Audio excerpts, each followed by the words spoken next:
लेकिन आधे मन से। आधा मन डटा रहता नेताओं के आजू बाजू।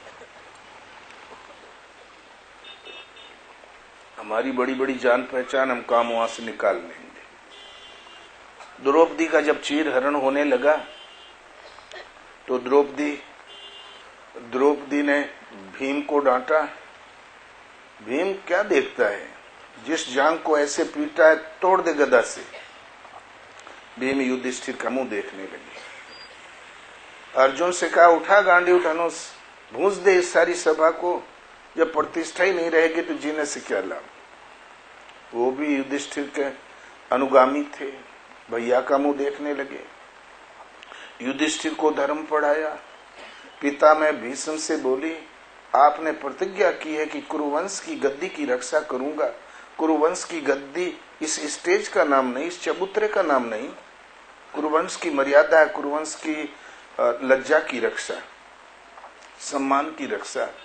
आप बुजुर्गों के सामने आपके पुत्र वधू के वस्त्र हरण का कांड देख रहे हो। कुरुवंश की मर्यादाओं की रक्षा ही वो गद्दी की रक्षा है। भीष्म भी नीचे देखने लगे। समय आता तो बुद्धि काम नहीं देती। अंधे धृतराष्ट्र को राजनीति पढ़ाया। फिर शूरवीरों की पत्नी थी, लड़ गई, खुद लड़ी, लेकिन देखा कि कोई चारा नहीं। तब दोनों हाथ साड़ी से छोड़ दिया, आंखें बंद कर लिया। हे कृष्ण, हे गोविंद, हे मोहन, हे मुरारी। लगा चीर बढ़ने। 10,000 हाथियों का बल था दुशासन में। बल सब समाप्त। वो भी फिचकुर फेंक के बेहोशी में गिर पड़ा दुशासन। द्रौपदी भी अर्ध विकसित की तरह बैठ गई। जहां द्रौपदी की आंख खुली तो कृष्ण सामने खड़े थे। तो चित्कार मार के रोती हुई चरणों में गिर गई। बोले, अरे भैया, बहुत देर किया, आपने बहुत देर किया, हमारे सब कर्म हो गए, आपने बहुत देर किया। कृष्ण बोले, नहीं बहन, हमने कोई देर नहीं किया। देर तुमने किया, तुमने हमको बुलाया ही नहीं। मैं तुम्हारे बाजू में खड़ा था, मैं चाहता भी था तुम मुझे बुला।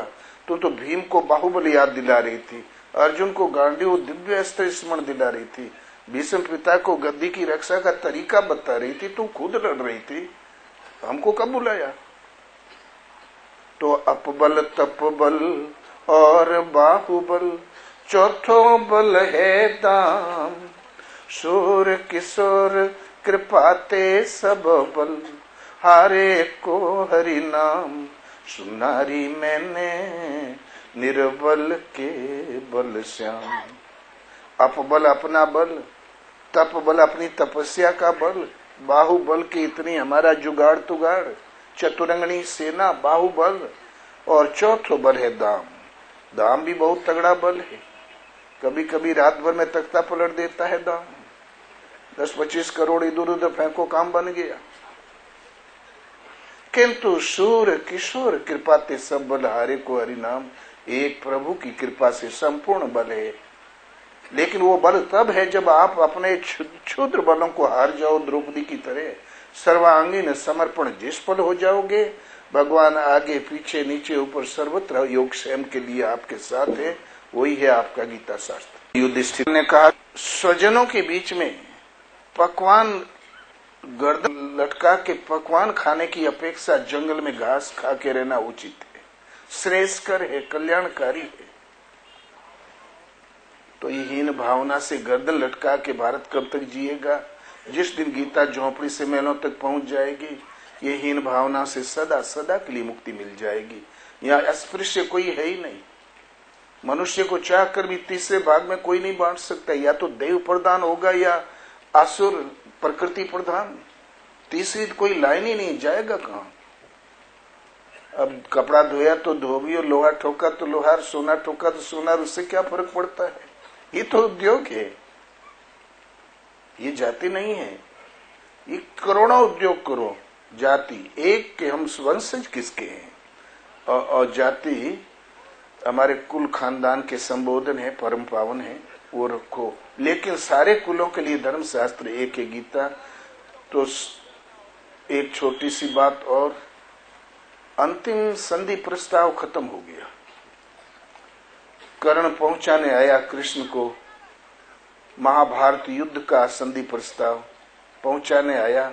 बोले केशव, मेरे प्रिय मित्र दुर्योधन की मूर्खता को क्षमा कर दें। बोले आदमी को क्षमा किया जाता है, वो तो पूरा आदमी भी नहीं है। धृतराष्ट्र एक पृथ्वी से चिपका हुआ एक पेड़ है और दुर्योधन एक टहनी है, वो अपने कटने का पता भी नहीं पाएगा। बात तो जो सुने समझे उससे की जाती है। बोले तब भगवान ने कहा, करण तुम जानते हो तुम कौन हो, तुम्हारे माता पिता कौन है? बोले केशव, जानता तो नहीं हूँ, अनुमान रोज लगाता रहता हूँ। मेरी माता जरूर राजकुमारी रही होगी, किसी परिस्थितियों में मुझे बहा दिया, किसी राजघर में शादी हुई होगी, बढ़िया सुंदर उनके कई लड़के संतानें होंगी।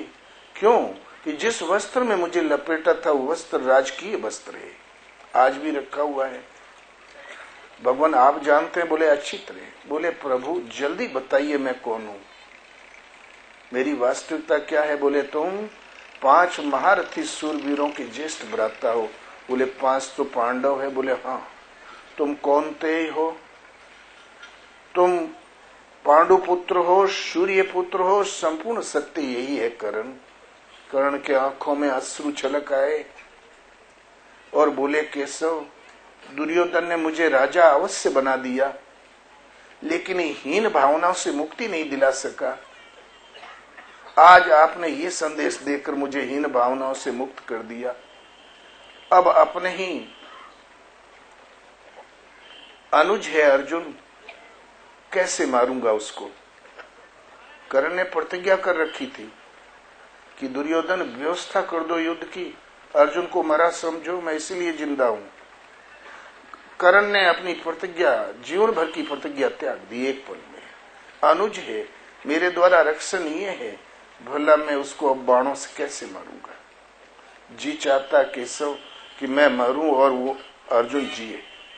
ये बताइए कि इस प्रिय संवाद के बदले में हम आपकी क्या सेवा करें? बोले कर्ण, तुम अपने भाइयों से मिल जाओ, तुम बनोगे सम्राट, युधिष्ठिर धर्मात्मा बनेंगे युवराज, महापराक्रमी अर्जुन और भीम तुम्हारे होंगे अंगरक्षक, विनयी नकुल सहदेव होंगे सेवा में। 6 भाई इकट्ठे हो जाओगे तो कोई सोच भी नहीं सकता कि इनके ऊपर भी हमला किया जा सकता है। ये अरबों लोगों का रक्तपात टल जाएगा। कर्ण ने कहा केशव, युद्ध तो दुर्योधन की तरफ से ही करूंगा, क्योंकि मैं उसका ऋणी हूं और ऋण मुझे पसंद नहीं है। मैं जानता हूं कि विजय पांडवों की होगी, क्योंकि जिधर आप हैं उधर विजय है, फिर भी युद्ध उधर से करूंगा। किंतु एक प्रार्थना है, ये बात युधिष्ठिर से मत कहना, वो है धर्मात्मा, तुरंत राजमुकुट मेरे सिर पे रख देगा और मैं हूं दुर्योधन का ऋणी, ऋण चुकाने के लिए दुर्योधन के सिर पे रख दूंगा। अब तक मेरे भाइयों ने विविध संकट झेले हैं, जंगलों में, अज्ञातवासों में, आगे भी ये कष्ट ही झेलते रह जाएंगे। मैं जान गया हूं मेरे अनुज हैं, तो मैं एक पल नहीं चाहता कि मेरे अनुज भविष्य में कष्ट पाए। इसलिए केशव, मेरे शरीर में जब तक श्वास है तब तक युधिष्ठिर से मत कहना। ये प्रार्थना है, भला अपने अनुजों पर मैं कैसे वार करूंगा? जन्म भर की हीन भावना से बड़ा कोई दुख नहीं, पूरा और जन्म भर का वैर भ्रातृत्व स्नेह में उद्वेलित हो गया। गीता वही शास्त्र है, आपको एक ईश्वर की संतान कहता है और दूसरा बीच में कोई कण आया ही नहीं जो आपको पैदा करे। अमृतस्य पुत्रः और वैर भाव से मुक्ति, एक पिता के पुत्र, मैं ही परम चेतन बीज रूप से पिता और प्रकृति गर्भ धारण करने वाली माता है, और तो केवल निमित्त मात्र है। ममैवांशो जीव लोके जीव भूते सनातनः। अर्जुन, ये पुरुष मेरा विशुद्ध अंश है, उतना ही पावन जितना भगवान। मन सहित इंद्रियों के व्यापार को लेकर जिस शरीर को त्यागता है, त्याग कर नवीन शरीर रूपी वस्तु को धारण कर लेता है। फिर उस नवीन शरीर में इस अधिष्ठाय मनश्चायम विषयानुपसेवते